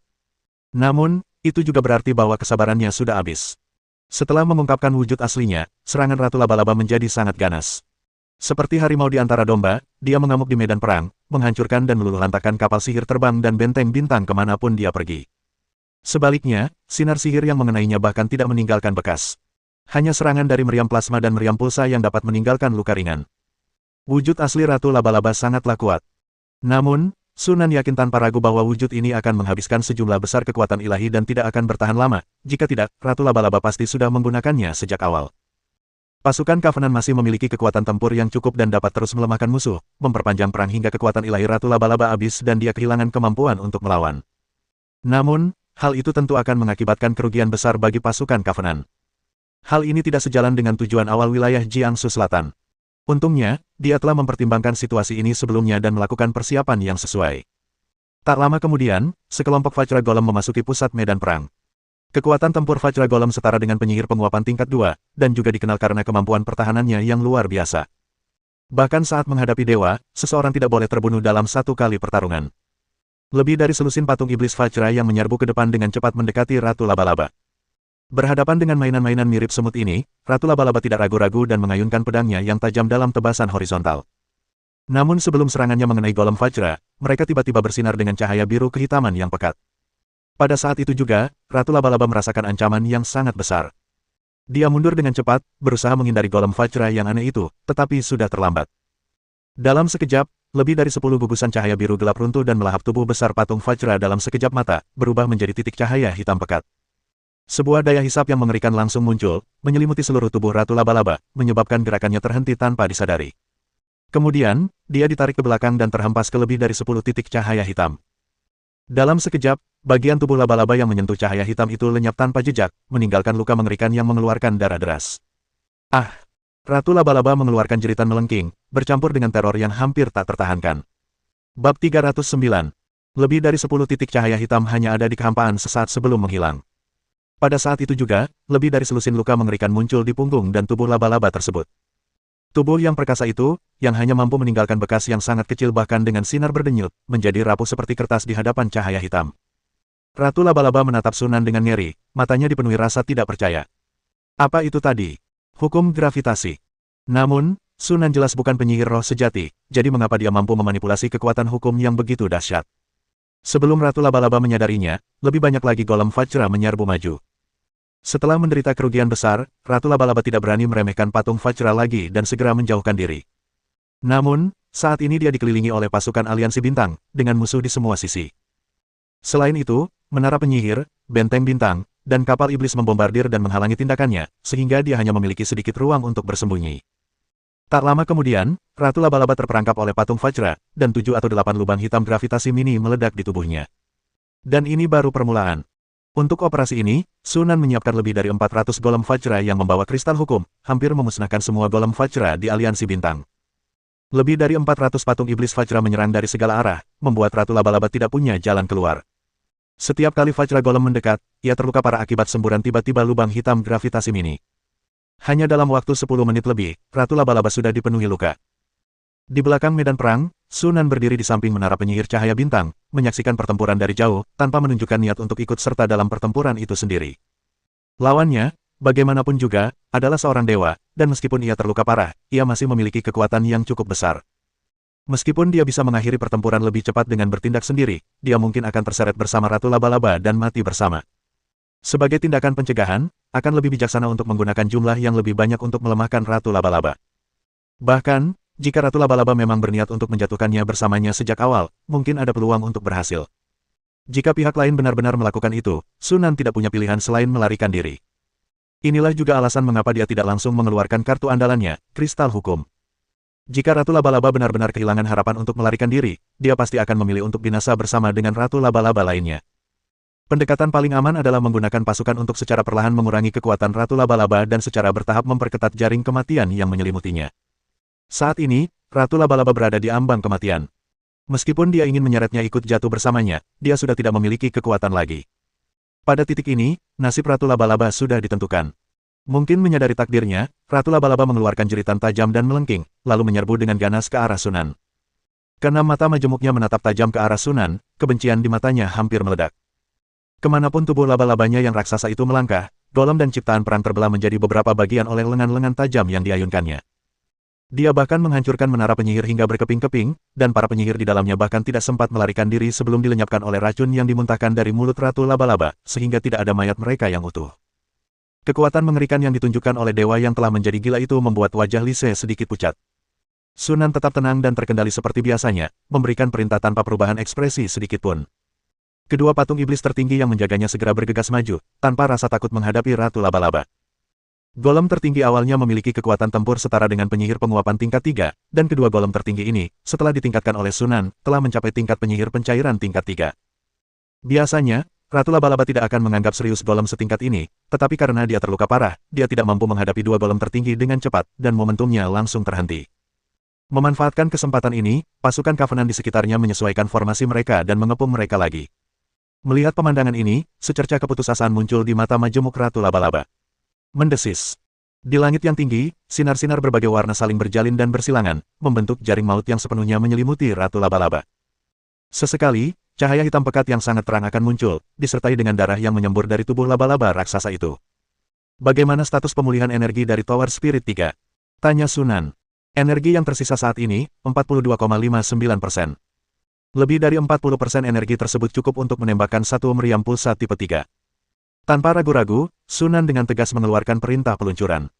Dalam sekejap, seberkas cahaya tebal menerobos udara dan menghantam tubuh besar Ratu Laba-Laba, menempuh jarak ribuan meter dalam sekejap mata. Serangan ini bagaikan pukulan terakhir yang mematahkan punggung unta. Ratu Laba-Laba mengeluarkan ratapan pilu, dan tubuhnya yang besar jatuh ke tanah seperti meteorit, menimbulkan awan debu dengan suara dentuman keras. Ketika asap dan debu menghilang, laba-laba raksasa itu telah lenyap, dan Ratu Laba-Laba telah kembali ke wujud aslinya, tergeletak di tanah, nyaris tak bernyawa. Dia menatap Sunan dengan rasa kesal, seolah ingin mengatakan sesuatu. Namun, Sunan tidak berniat memberinya kesempatan itu. Dengan jentikan jarinya, seberkas petir melesat dan menembus alisnya. Ratu Laba-Laba dikenal karena metode licik dan khianatnya. Saat berurusan dengan dewa jahat seperti itu, seseorang tidak boleh lengah. Seseorang harus memanfaatkan setiap kesempatan untuk membunuh mereka dengan cepat dan tuntas, dan jangan pernah memberi mereka kesempatan untuk membalikkan keadaan. Ini juga merupakan satu-satunya kali wilayah selatan Jiangsu ikut serta dalam perang ini. Ratu Laba-Laba, yang ditakuti dan disegani oleh banyak ras dan makhluk di seluruh multiverse, tewas di tepi sungai darah. Sebelum hari ini, dia mungkin tidak pernah membayangkan bahwa dia akan mati di tangan seorang penyihir tingkat 3. Setelah memastikan bahwa Ratu Laba-Laba telah mati, Sunan pergi ke mayat tersebut, mengambil permata itu, dan mulai memasang susunan penyegelan. Jenazah ilahi harus diawetkan dengan benar untuk mencegah hilangnya keilahian dan kekuatan ilahi secara berlebihan. Di belakang Sunan, Liz menatap kosong mayat Ratu Laba-Laba, ekspresinya agak linglung. Ternyata berhasil. Mereka benar-benar membunuh seorang dewa. Selain itu, dia adalah Ratu Laba-Laba, makhluk yang cukup terkenal di kalangan para dewa. Sejujurnya, sebelum operasi dimulai, Les sebenarnya cukup khawatir dan pesimis tentang apakah operasi itu akan berhasil. Dia hanya mengikuti perintah dan melakukan persiapan penuh karena dia selalu mempercayai dan menaati Sunan. Di luar dugaan, operasi tersebut berjalan sangat lancar. Pada akhirnya, dia benar-benar berhasil membunuh dewa tersebut. Hanya sedikit orang yang akan percaya bahwa pasukan sihir kelas 3, yang bahkan tidak memiliki penyihir roh sejati atau kota terapung, dapat berhasil membunuh seorang dewa. Sungguh tidak masuk akal untuk memikirkannya. Tapi sebenarnya itu sedang terjadi tepat di depan mata kita. Melihat mayat dewa yang tergeletak di tanah, bahkan dengan pengalaman yang dimiliki Liz, dia tetap merasa seperti sedang bermimpi. Butuh beberapa saat baginya untuk tersadar, dan pandangannya beralih ke punggung Sunan, matanya berbinar. Benar saja, Jiangsu Selatan masih tetap sama seperti Jiangsu Selatan lainnya, selalu mampu menciptakan keajaiban dan menghadirkan kejutan yang tak terbayangkan. Setelah menyegel mayat Ratu Laba-Laba, Sunan berbalik dan terbang ke langit di atas sungai darah untuk mengambil boneka ilahi. Saya tidak menyangka akan ada bonus yang begitu tak terduga. Secerca senyum terlintas di mata Sunan. Saya pikir akan sangat bagus jika mendapatkan mayat Ratu Laba-Laba, tetapi saya tidak menyangka akan mendapatkan mayat Dewi Bulan Sabit sebagai bonus. Meskipun sebagian besar keilahian, kekuatan ilahi, dan esensi ilahi dalam jenazah ilahi ini telah diekstraksi, jenazah tersebut masih memiliki nilai yang sangat besar. Setelah dia mengekstrak semua keilahian, kekuatan ilahi, dan esensi ilahi darinya, mayat ilahi itu masih dapat digunakan untuk menciptakan golem tubuh ilahi. Itu adalah boneka yang sangat kuat yang bisa menyaingi penyihir roh sejati. Setelah sesaat merasakan kegembiraan, Sunan menyimpan jenazah suci itu, berbalik untuk melihat medan perang yang hancur, dan menghela napas pelan. Dalam keadaan normal, dengan kekuatan Covenant saat ini, mustahil bagi mereka untuk membunuh dewa sendirian. Alasan dia bisa berhasil kali ini sebagian besar karena menara lonceng surgawi dan tahta Underdark telah membuka jalan baginya. Kesempatan yang sama hampir mustahil untuk didapatkan kedua kalinya. Namun, Sunan sudah cukup puas. Keberhasilan pembunuhan dewa ini memberinya imbalan yang sangat besar. Begitu dia kembali, seharusnya tidak lama lagi dia akan mampu naik ke level penyihir roh sejati. Memikirkan hal ini, Sunan merasakan gelombang emosi. Setelah kembali ke benua berbintang, Blizzard segera menilai kerugian dari operasi tersebut. Besarnya kerugian pasukan dengan cepat menjadi jelas bagi wilayah selatan Jiangsu. Legiun Golem menderita kerugian terbesar, dengan lebih dari setengah pasukannya tewas atau terluka. Ini juga termasuk lebih dari 200 patung Vajra yang dapat menghancurkan diri sendiri. Setengah dari golem tingkat tinggi yang dikumpulkan oleh aliansi bintang selama 2000 tahun musnah dalam pertempuran ini. Kedua, armada udara mengalami kehilangan 215 unit, yang hampir setengah dari armada udara Covenant saat ini. Namun, justru karena armada terbang berada di garis depan pertempuran dan menderita kerugian terbesar, menara penyihir dan benteng bintang mengalami kerusakan yang relatif lebih sedikit. Setelah pertempuran, hanya lebih dari 80 benteng bintang dan 5 menara penyihir yang hilang. Selain itu, 7 penyihir tewas dalam pertempuran tersebut. Kelompok Twilight Wolves hampir sepenuhnya musnah. Setelah melakukan perhitungan, kerugiannya memang sangat besar. Bahkan ketika kita berperang melawan Black Sota, kita tidak pernah menderita kerugian sebesar ini. Namun, baik Sunan maupun Lize tidak menyatakan ketidakpuasan apapun. Dibandingkan dengan keuntungan yang telah diraih, kerugian ini tidak ada apa-apanya. Lagi pula, golem dan makhluk perang dapat diciptakan kembali, dan serigala senja dapat ditetaskan kembali, tetapi kesempatan untuk membunuh dewa sangat langka dan sulit didapatkan. Selebihnya kuserahkan padamu, kata Sunan. Tidak masalah. Lizard mengangguk dan berkata dengan serius, fokus saja pada kultivasimu. Selama Sunan dapat dengan cepat naik ke tingkat penyihir roh sejati, aliansi bintang dapat segera mengganti kerugian ini. Setelah menyerahkan urusan pasca kejadian kepada Lais, Sunan berbalik dan pergi ke laboratorium untuk menangani mayat ilahi tersebut. Di mata para penyihir, para dewa adalah gudang harta karun berjalan. Tubuh ilahi, keilahian, kekuatan ilahi, status ilahi, salah satu dari ini adalah sumber daya yang sangat berharga. Justru karena alasan inilah, meskipun risiko membunuh para dewa sangat tinggi, banyak penyihir roh sejati masih mengikuti jejak mereka. Bagi seorang penyihir roh sejati, mayat ilahi yang utuh dan segar hampir bernilai sama dengan sebuah kota terapung. Yang terbentang di hadapan Sunan saat itu adalah mayat ilahi yang baru saja dibuat. Lagi pula, ini adalah pertama kalinya Sunan bersentuhan dengan jasad ilahi yang utuh. Pada saat itu, alam kristal bumi hanya berisi fragmen jasad ilahi, jadi dia sangat berhati-hati sepanjang percobaan dan membutuhkan banyak usaha untuk memisahkan esensi ilahi yang utuh dari jasad ilahi tersebut. Melihat kristal di tangannya yang jernih dan bercahaya, Sunan tak kuasa menahan rasa takjub. Keilahian adalah kepribadian seorang dewa dan inti dari kekuatan seorang dewa. Para dewa menerima doa dan permohonan umat beriman melalui status ilahi mereka dan memproses informasi ini. Mereka juga terhubung dengan sumber hukum melalui status ilahi mereka, sehingga mengendalikan kekuatan hukum tersebut. Dari perspektif ini, ketuhanan dapat dilihat sebagai kristalisasi tertinggi dari iman, dan juga kristalisasi tertinggi dari hukum. Penyihir roh sejati, dengan memanfaatkan esensi ilahi mereka, dapat memahami asal-usul alam semesta secara lebih mendalam, sehingga dengan cepat meningkatkan pemahaman dan penguasaan mereka terhadap hukum-hukum yang ada. Demikian pula, seorang penyihir kristalisasi tingkat 3 juga dapat menggunakan esensi ilahi mereka untuk meningkatkan pemahaman mereka tentang hukum-hukum tersebut dengan cepat. Namun, esensi ilahi ini mengandung hukum-hukum ilahi Ratu Laba-Laba, dan mempertahankan kehendak ilahinya. Seperti kristalisasi iman, ia memiliki kemampuan untuk mengikis jiwa dan harus dimurnikan sebelum dapat digunakan. Memurnikan keilahian adalah proses yang memakan waktu dan melelahkan. Bahkan penyihir roh sejati pun perlu menghabiskan banyak waktu dan energi. Namun, hal ini sangat sederhana bagi masyarakat di Jiangsu bagian selatan. Dengan membagi esensi ilahi menjadi beberapa bagian dan kemudian menggabungkannya, erosi kehendak dan hukum ilahi di dalamnya dapat dihilangkan sepenuhnya, mengubahnya menjadi kristal murni dari hukum-hukum tertinggi. Sunan kemudian menggunakan trik yang sama lagi, mengekstrak esensi ilahi dari boneka ilahi dan memurnikannya. Dengan cara ini, dia sekarang memiliki 2 percikan ilahi murni, satu besar dan satu kecil. Kekuatan ilahi kecil sudah cukup bagiku untuk mengendalikan hukum petir. Sunan sangat gembira. Setelah menguasai hukum petir, dia masih akan memiliki percikan ilahi yang besar itu. Begitu dia maju ke alam penyihir roh sejati dan menstabilkan statusnya, dia dapat menggunakan percikan ilahi itu untuk meningkatkan kekuatannya dengan cepat dan mendapatkan pijakan yang kuat di antara para penyihir roh sejati. Setelah mencapai level penyihir roh sejati, jika Anda ingin mencapai level berikutnya, Anda harus memasuki alam kebenaran untuk mencari peluang. Namun, memasuki alam kebenaran bukanlah hal yang mudah, terutama bagi penyihir roh sejati yang baru saja dipromosikan.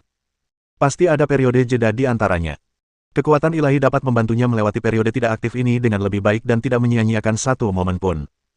Setelah itu, Sunan mengekstrak keilahian dan kekuatan ilahi dari mayat Dewi Laba-Laba. Yang pertama dapat dimurnikan dan digunakan untuk membudidayakan makhluk ilahi, menciptakan sejumlah sapi yang dapat secara stabil menyediakan energi ilahi. Yang terakhir dapat dikombinasikan dengan tubuh ilahi untuk menciptakan golem tubuh ilahi. 2 tubuh ilahi sudah cukup bagi Sunan untuk menciptakan 2 golem tubuh ilahi. Tapi itu terjadi belakangan. Tujuan utamanya saat ini adalah untuk menguasai hukum petir terlebih dahulu. Dengan membawa dua inti ilahi, Sunan dengan cepat memasuki ruang elemen petir, tiba di perbatasan area inti, menemukan tempat terpencil, melepaskan golem untuk berpatroli dan berjaga, lalu memulai kultivasinya. Kali ini, selain memegang kayu penarik petir, dia juga memiliki percikan ilahi di tangannya. Dengan percikan ilahi sebagai perantara, kontak Sunan dengan asal-muasal alam semesta memang jauh lebih lancar, dan pemahamannya tentang hukum petir berkembang pesat. Dalam proses ini, esensi ilahi juga akan secara bertahap terkonsumsi. Pada dasarnya, ini tentang secara bertahap mengubah hukum ilahi tertinggi menjadi kemajuan pengguna dalam memahami hukum tersebut. Di seluruh multiverse, Sunan mungkin satu-satunya yang dapat memahami hukum-hukum tersebut melalui kekuatan ilahi. Lagi pula, esensi ilahi adalah harta karun yang sangat langka sehingga bahkan penyihir roh sejati pun menganggapnya berharga. Mustahil bagi penyihir tingkat 3 untuk menggunakannya. Bab 310. Tepat ketika Sunan sedang asyik berlatih, keributan besar terjadi di dunia luar. Dalam dunia para dewa, jabatan ilahi mewakili jenis kekuasaan hukum yang dimiliki oleh seorang dewa. Ini bisa berupa hukum kekuatan tunggal, atau kombinasi dari hukum kekuatan negatif. Sebagai contoh, tugas ilahi Ratu Laba-Laba adalah pembunuhan, kegelapan, dan laba-laba. Perlu disebutkan bahwa para pendeta memiliki keunikan tersendiri. Jika ada dewa-dewa yang memegang jabatan ilahi tertentu di multiverse, maka mustahil bagi dewa-dewa lain untuk diangkat menjadi dewa dengan jabatan ilahi yang sama. Kecuali jika dewa itu telah jatuh. Para pendeta melambangkan kekuasaan. Semakin luas cakupan tugas ilahi seorang dewa, semakin banyak hukum kekuasaan yang dapat mereka kuasai, dan semakin kuat pula kekuasaan mereka. Oleh karena itu, semua dewa terus-menerus memikirkan cara menggabungkan lebih banyak jabatan ilahi dan memperluas cakupan keilahian mereka sendiri. Selama berabad-abad, jabatan-jabatan ilahi yang dikenal di multiverse pada dasarnya telah dibagi-bagi oleh berbagai dewa. Menemukan peran ilahi baru bahkan lebih sulit daripada membunuh dewa. Oleh karena itu, para dewa selalu memperhatikan perubahan dalam peran ilahi mereka. Setelah kejatuhan Ratu Laba-Laba, banyak dewa yang menyadarinya. Dewa yang otoritas ilahinya tumpang tindih dengan otoritas Ratu Laba-Laba adalah yang pertama kali merasakan kematian Ratu Laba-Laba. Banyak dewa yang sangat terkejut. Sebagai musuh bebuyutan para dewa sejak lama, dunia sihir dengan cepat memperoleh informasi tersebut. Bidang pohon suci, menara kebijaksanaan. Setelah membaca informasi yang ada di tangannya, wajah Maisa menunjukkan ekspresi sangat terkejut. Apakah informasi intelijen itu benar? Meskipun mengetahui bahwa informasi yang sampai kepadanya telah diverifikasi oleh berbagai pihak, Maisa tetap tidak bisa menahan diri untuk bertanya. Hal ini tidak ada hubungannya dengan hal lain, kecuali bahwa isi dari informasi intelijen tersebut benar-benar tidak terduga. Nyonya Maisa, informasi intelijen itu benar. Kami telah mengkonfirmasinya berkali-kali. Cyril berkata sambil tersenyum getir, merasa sangat tersentuh. Setelah mendengar berita itu, dia sama terkejutnya dan hampir ragu apakah ada yang salah dengan telinganya. Namun, informasi yang dikumpulkan dari berbagai saluran kode kebijaksanaan semuanya menguatkan keaslian informasi ini, yang menghilangkan keraguannya. Maisa terdiam, menatap perkamen di tangannya, ekspresi kebingungan terlintas di wajahnya. Fakta bahwa Ratu Laba-Laba jatuh ke jurang darah saja sudah cukup mengejutkan. Yang lebih mengejutkan lagi adalah bahwa orang yang membunuh Ratu Laba-Laba sebenarnya adalah pasukan penyihir kelas 3. Selain itu, dia sangat mengenal pasukan penyihir kelas 3 ini. Itu adalah aliansi bintang yang dikendalikan oleh Sunan. Maisa tidak pernah membayangkan bahwa suatu hari dia akan mendengar kabar bahwa aliansi bintang telah berhasil membunuh seorang dewa. Aku dengar menara jam Protos dan tahta kegelapan juga terlibat dalam hal ini. Cyril mengamati ekspresi Maisa dengan saksama dan berkata dengan hati-hati. Menurut penyelidikan kami, operasi pembunuhan dewa ini awalnya dilancarkan secara diam-diam oleh menara lonceng surgawi, tetapi kemudian ditemukan oleh tahta kegelapan, yang kemudian berencana untuk memanfaatkan situasi tersebut. Namun, kekuatan Ratu Laba-Laba melebihi perkiraan mereka. Baik menara lonceng surgawi maupun tahta kegelapan pada akhirnya tidak berhasil dan dikalahkan oleh Ratu Laba-Laba, sehingga menguntungkan persekutuan. Aku hanya tidak tahu bagaimana Covenant mengetahui tentang aktivitas menara jam Protos. Cyril benar-benar bingung.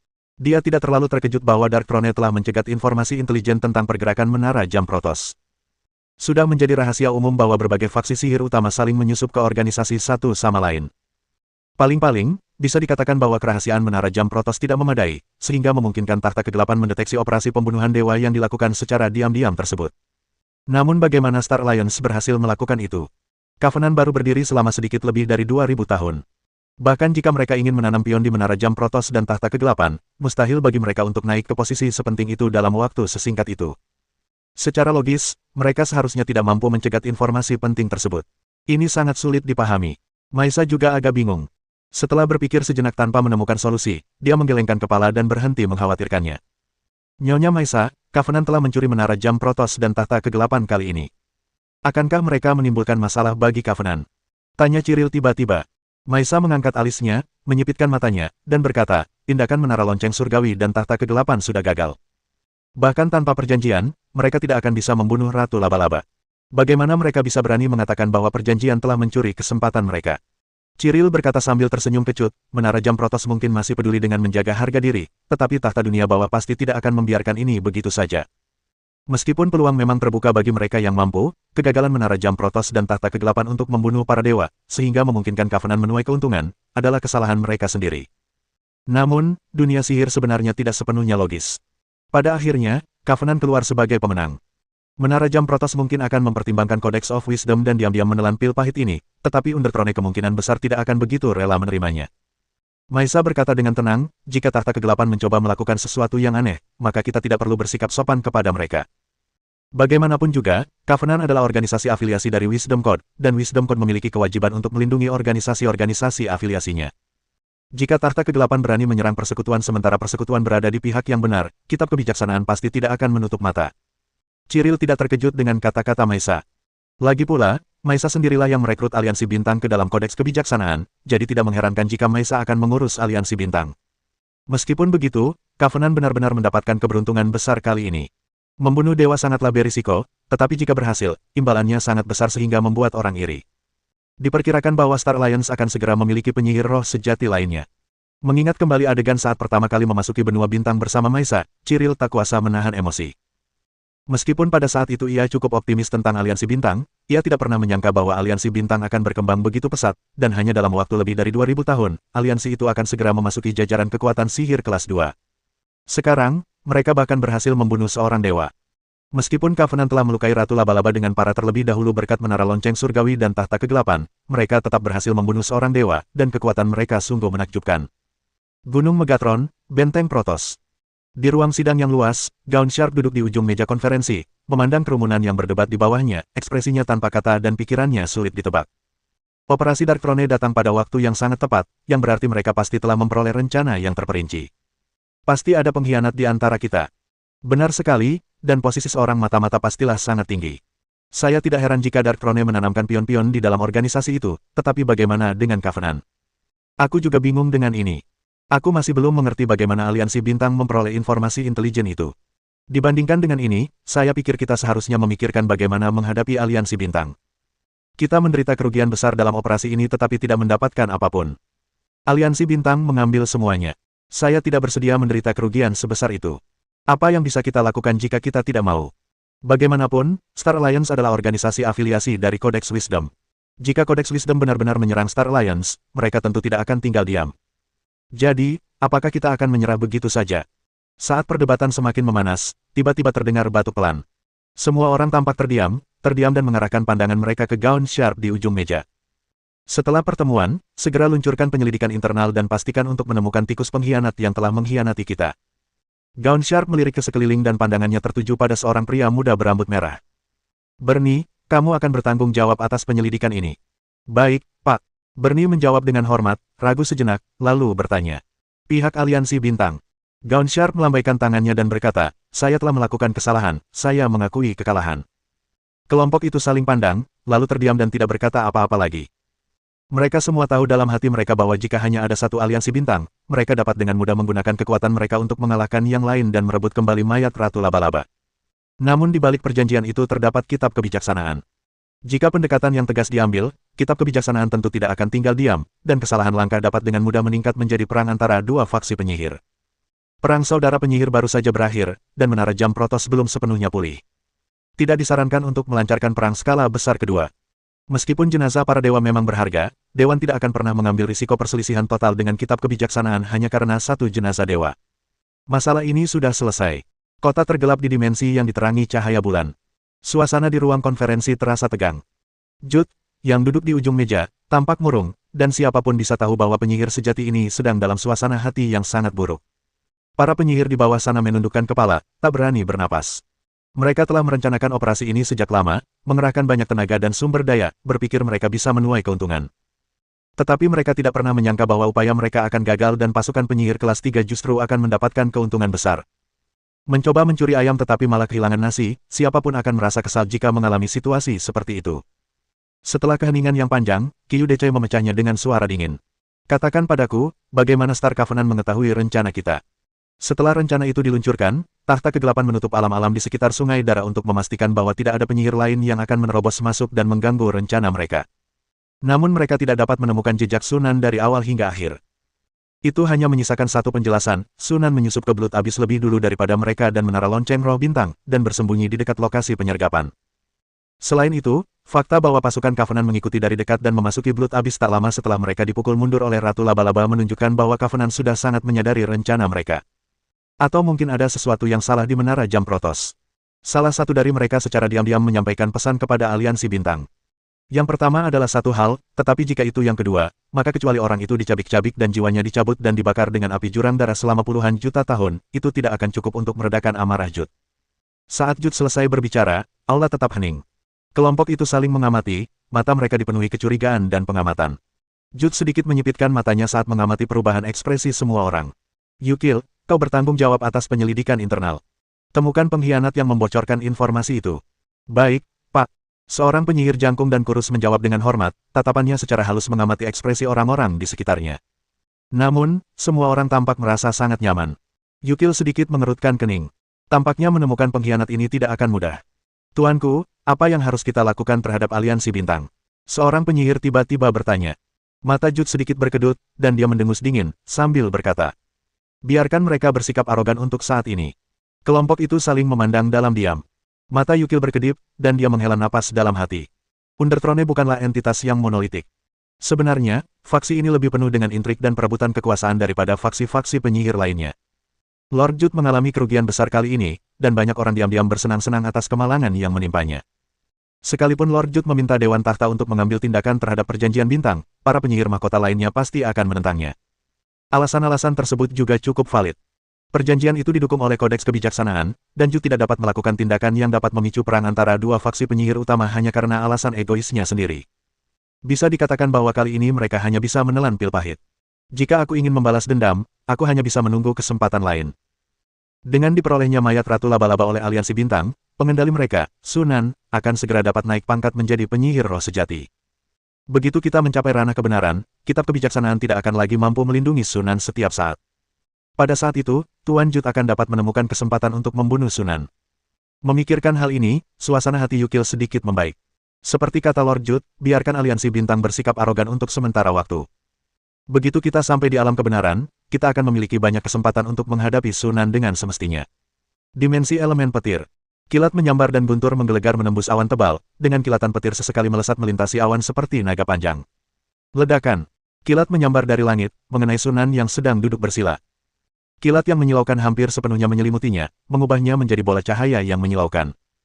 Namun, Sunan tetap tak bergerak, membiarkan gelombang listrik mengalir melalui tubuhnya, sepenuhnya Teng Immerset dalam kultivasinya. Di tempat yang tak terlihat oleh mata telanjang, melalui hubungan ketuhanan, dia dengan sepenuh hati memahami hukum-hukum fundamental dari bidang elemen petir. Hampir setiap menit, pemahamannya tentang hukum petir semakin mendalam. Setelah kembali dari jurang darah, Sunan menyerahkan semua urusan kepada Li Ze untuk dikelola, sementara dia sepenuhnya mencurahkan dirinya untuk memahami hukum petir. Harus diakui bahwa dengan bantuan kekuatan ilahi, efisiensi pemahaman hukum memang telah meningkat secara dramatis, berkembang pesat. Awalnya ia memperkirakan bahwa dibutuhkan setidaknya 20 atau 30 tahun untuk memahami hukum petir. Dengan bantuan kekuatan ilahi, dia berhasil memahami hukum petir dalam waktu kurang dari 8 tahun. Dalam kultivasi selanjutnya, pemahamannya tentang hukum petir juga meningkat dengan kecepatan yang mencengangkan. Hanya dalam waktu lebih dari 10 tahun, pemahaman saya tentang hukum petir telah meningkat sekitar 10%.